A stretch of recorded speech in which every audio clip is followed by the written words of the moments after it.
강준욱 대통령실 통합비서관이 낸 책이 있습니다. 바로 야만의 민주주의라는 책이죠. 아마 많은 기자들이 어제 이 책을 구매해서 관련된 내용을 숙독하지 않을까 싶은데요. 저도 이렇게 뭐 다 상세하게 밑줄 쳐가면서 읽어보지는 않았지만, 이 책의 내용만 보더라도 상당히 문제적 인식들이 많이 담겨 있는 것은 사실이다라는 생각이 좀 듭니다. 어제 비단 책 내용뿐만 아니라 과거 유튜브에 출연해서 했던 발언들, 그리고 뭐 강연 내용, 뭐 페이스북을 이런 것들이 다 드러났는데요. 특종 보도, 단독 보도가 굉장히 많이 있었습니다. 우선 SBS 보도를 보면 법원 난입, 아시죠? 119 법원 난입. 법원 난입이 폭도면 5.18은 폭도란 말도 모자란다. 이런 SBS 보도가 나와 있고요. KBS 단독 보도는 강준욱 비서관이 교양 과목 학생들에게 우파 사상을 세뇌했다. 이런 보도도 나와 있습니다.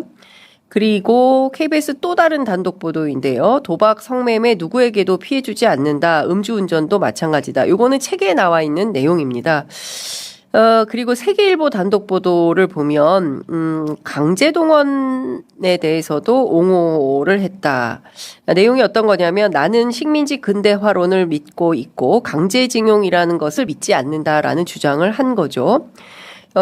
그리고 뭐 이 내용도 CBS 보도로 나와 있는데, 이거는 저희가 이따가 질문하는 기자, 이정주 기자의 취재 내용을 조금 더 들어보도록 하겠지만, 이 책의 챕터 가운데, 몇 쪽이냐면요. 뒷부분에 나옵니다. 예, 뒷부분에 민생회복지원금 카테고리가 있어요. 그래서 그 내용을 보면 어떤 내용이 있냐면, 민생회복지원금이라는 돈 뿌리기라고 해서 실제로 이것이 인기 영합주의에 해당한다라는 비판이 있습니다.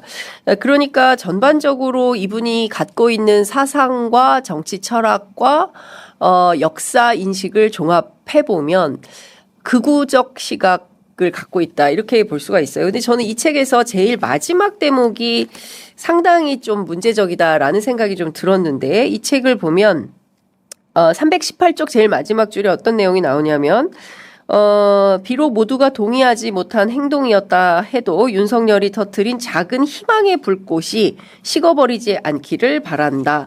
더 많은 젊은이가 깨어나고 무엇이 올바름인지 인식하기를 기대한다. 기성세대는 민주화의 허상과 문제를 자각하고 스스로 잘못된 신념에서 벗어나는 용기를 갖기를 희망한다. 이제 이런 얘기를 합니다. 사실상 내란과 계엄을 옹호하고 있는, 그리고 윤석열의 무죄를 주장하고 있는 그 발언의 마지막 내용 아닌가라는 생각이 좀 듭니다.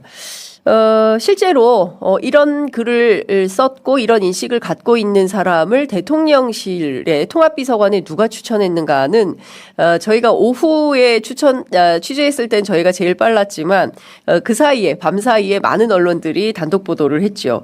여러분들 잘 알고 계신 것처럼 정규재 전 한국경제 주필입니다. 그리고 이분 주장에 따르면 본인 이외의 다른 보수 인사들도 추천을 했다라고 전하고 있는데요.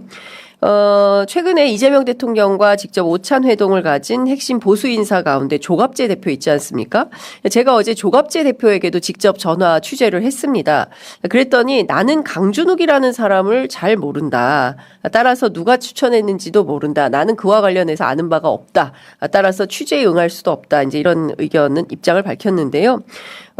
정규재 논설위원 같은 경우에는 국민통합비서관으로 쓸만한 사람이고, 그리고 이 통합에는 반대했던 사람을 써야지 거기에 친명을 갖다 놓으면 통합이 되겠습니까? 라고 오히려 반문을 하면서 보수 진영 사람들 다 그렇다. 과거에 이재명 대통령을 비판했다 하더라도 지금 이재명 정부에서 일하겠다고 하면 믿고 함께 가야지 이래서 안 돼, 저래서 안 돼, 이러면 통합이 되겠습니까? 라고 주장을 했습니다. 앞서 말씀드린 대로 관련해서 직접 취재가 필요하다라는 판단이 들어서 어제 오후에 정규재 TV에 직접 가서 인터뷰를 했는데요. 저희가 취재해온 영상을 여러분들께 직접 보여드리도록 하겠습니다. 직접 함께 정규재 논설위원의 의견과 입장 들으시고 계속해서 논평 이어가도록 하겠습니다.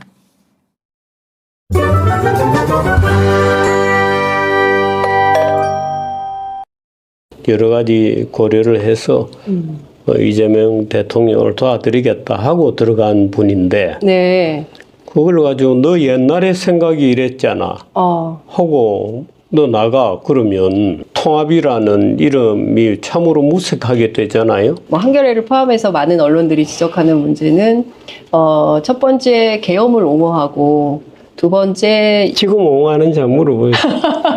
지금은 바뀌었을 것이다. 지금 안 하실 것 그러니까 지난 같은데. 3월에 책 썼을 때의 시점과 대통령실의 비서관으로 임명된 후에 입장이 달라졌을 거다. 네. 네. 아니 그 전에 입장이 바뀌었을 겁니다. 그 전에요. 네.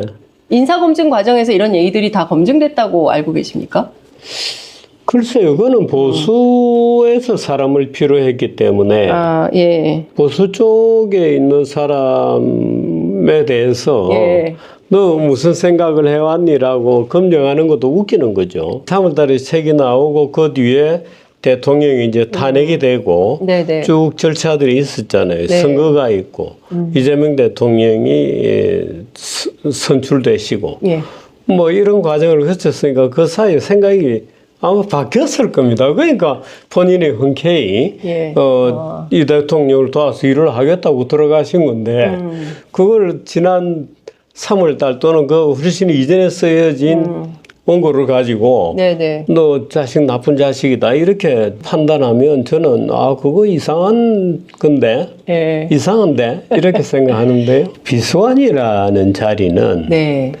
독자적으로 무슨 의사결정권을 가지고 하는 무슨 뭐 장관이나 이런 자리하고는 다릅니다. 네. 참모다 이거죠. 네, 예. 참모죠. 저는 사실은 그분이 비서관으로 들어가신 것을 너무 직급을 낮춰갔다 이렇게 생각하거든요. 어느 정도로 가셨어야 됐다. 아니 뭐 대통령으로 들어가시면 수석 정도도 충분히 수석.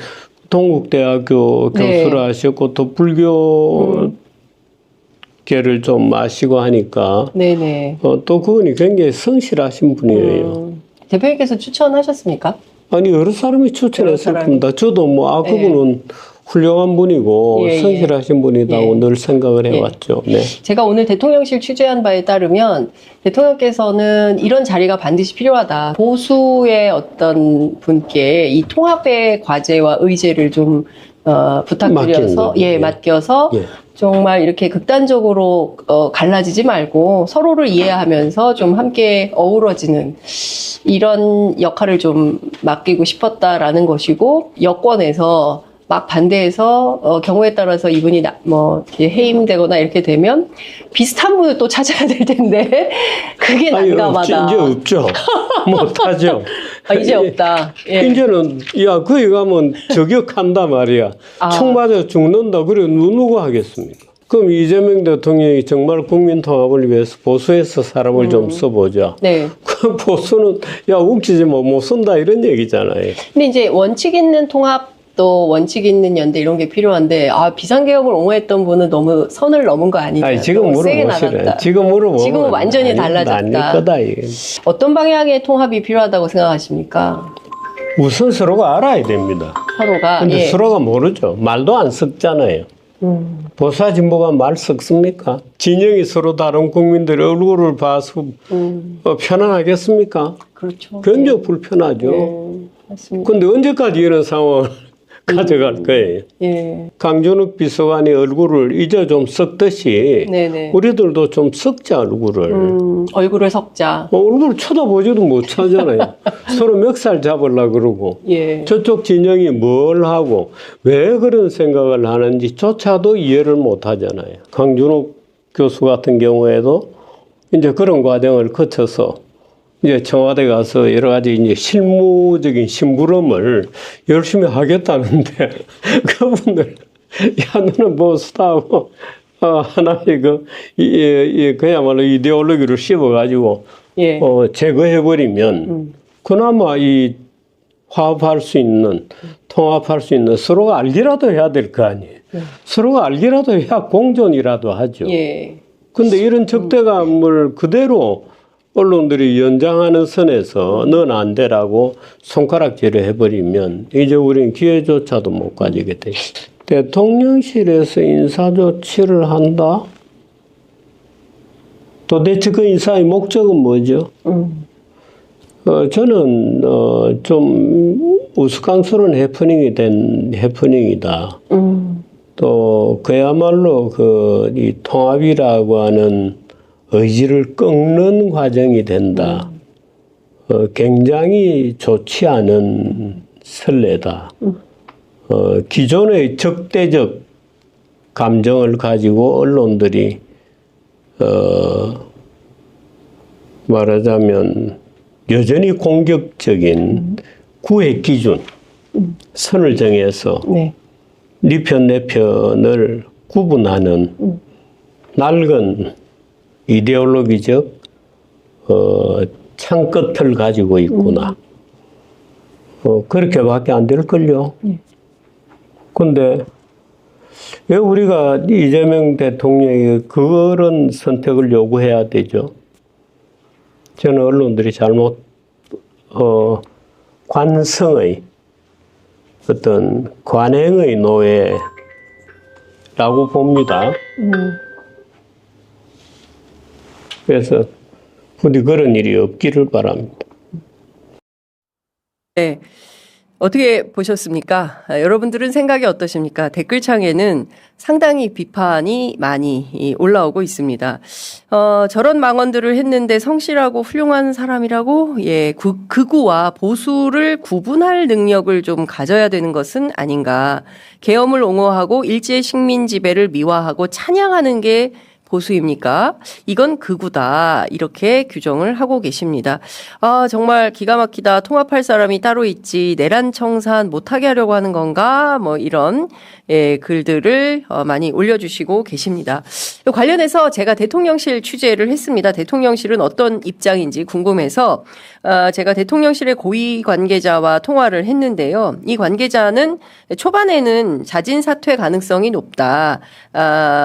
이거를 끝까지 같이 가기는 쉽지 않을 것 같다. 그리고 본인 스스로 사과도 했으니까 우선 지켜봅시다. 그리고 길게는 안 볼 것이다. 그리고 이대로 강준욱 비서관을 끌고 갈 생각은 없다. 이제 이렇게 얘기를 하면서 다만 정규제 논설위원회 마지막 메시지가 굉장히 중요한 겁니다. 이렇게 하면 안 된다. 분명히 강준욱 비서관의 해임 조처에 대해서 반대하는 입장을 하고 있지 않습니까? 그러니까 관련해서 대통령실에서 고위 관계자 이런 얘기를 합니다. 다만 이분을 추천한 분이 있기 때문에 이 추천하신 분들의 양해나 이해 없이 그냥 해임해버리면 이재명 정부가 앞으로랑 보수랑은 대화 안 하겠다는 건가 이런 시그널을 줄 수 있기 때문에 그래서 그 부분을 조율하느라 시간이 좀 걸릴 수 있겠다. 이제 이런 얘기를 합니다. 다만 이런 어려움도 함께 기자에게 성토를 했는데요. 이재명 대통령은 국민 대통합, 특히 보수 통합에 대한 뜻과 의지가 상당히 강하시다라는 거예요. 왜 이렇게 그 보수 통합, 그러니까 국민 대통합, 그러니까 대통령이 모든 국민들을 크게 통합한다는 차원에서 대통령이다라는 것을 선거 캠페인 과정에서도 이재명 대통령 굉장히 강조를 했었는데, 왜 이런 판단을 하시는 것이냐라고 물어보니까 어떤 얘기를 하냐면, 한국 사회가 박근혜 탄핵 이후에 소위 탄핵 촛불 연대를 이루지 못했기 때문에 당시 상식적인 보수가 철저하게 고립되면서 태극기 세력이 극단화되고 국민 통합을 망친 것이다 라는 판단을 갖고 있다는 거예요. 그래서 이재명 정부에서는 한 걸음이라도 더 보수와 통합하면서 국민 대통합을 이루기 위한 모색을 하고 싶다라는 기본 판단이 있다는 것이고 여기서 이를테면 강준욱 비서관을 해임하면 또 다른 보수를 찾아야 하는데 어떤 사람을 찾을 수 있을지 이것이 바로 대통령실의 도전 과제다 이런 얘기를 하고 있습니다. 관련해서 여권에서는 어떤 입장인지 그 입장을 듣기 위해서 저희가 지금 국회 행안위원장 맡고 계시죠. 신정훈 의원 직접 목소리를 들어봤습니다. 함께 들어보시겠습니다. 아니라고 생각합니다. 내란을 정당하고 민주주의의 가치를 부정하는 것은 단순한 차이가 아니라 근본적인 어떤 훼손이고 또 극단적인 사고다. 그리고 국민 통합이라는 것이 지향해야 될 여러 가지 가치를 넘어서는 그런 궤변이다 생각하고 있기 때문에 대단히 위험스러운 판단이다 이렇게 한번 더 검토를 해봐야 된다 생각합니다. 그리고 본인도 만약에 지난 그 행적에 대해서 사실을 인정한다면 본인이 어떤 분명한 반성이나 또 거기에 대한 자기의 어떤 분명한 입장 표명이 좀 있어야 된다 생각합니다. 네, 여러분들은 어떻게 생각하십니까? 저희 취재 편의점 댓글창에 올라온 내용은 김상욱 의원 같은 분은 좀 인정할 수 있지만 이렇게 궤변 그리고 다른 거 다 떠나서 역사관에 대해서 문제가 있는 사람을 이재명 정부의 비서관으로 쓰는 것은 옳지 못하다라는 판단이 굉장히 강력하신 것 같습니다. 어쨌든 대통령실의 고민이 어떤 것인지 제가 취재해서 말씀드렸고요. 대통령실의 입장 그리고 여당의 입장 그리고 실제로 추천인 정규재 전 논설위원의 입장까지 여러분 함께 들으셨습니다.